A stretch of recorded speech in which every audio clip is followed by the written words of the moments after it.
Veteran Salute is sponsored by the Devon James Injury Lawyers.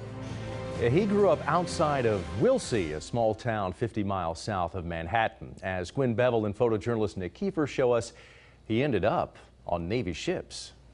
The Atlantic Ocean was a long way from home for Ken Robinson. He grew up on a dairy farm in the Flint Hills, and he'd barely been out of the state of Kansas. 69. I was not thrilled with the Army or Marines. And that's why Ken Robinson enlisted in the Navy. You get out of high school, what is there? There's nothing.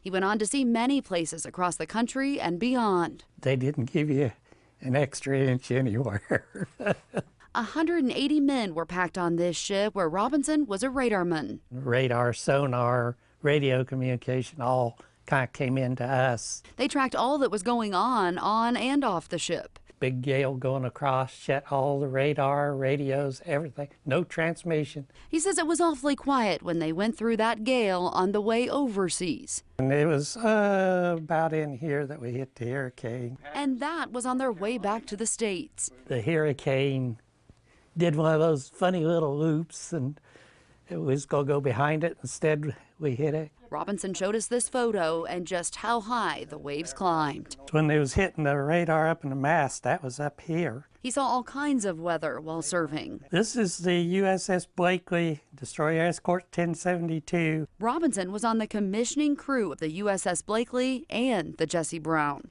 There's steel ship. Find a plank. Regardless, he still has his plank owner cards. Of course, nobody really ever owned a plank, but you know, that was kind of a tradition thing. He was also given these special coins. Got the ship name and commissioning date. In addition to these few things he still has from his service, the skills he gained in the Navy went on to pay off his entire career. As I look at it, you know, I would have never, ever thought of doing anything with electronics. He used those electronic skills while working in the experimental section at Cessna, a place he retired from after nearly 40 years. Here for you, Gwen Bevel, KSN News 3. On behalf of Devon James Injury Lawyers, we're honored to recognize this week's veteran, Ken Robinson, who served our country in the United States Navy. Thank you so much for your service, sir. Thank you for honoring veterans. Veteran Salute is sponsored by the Devon James Injury Lawyers.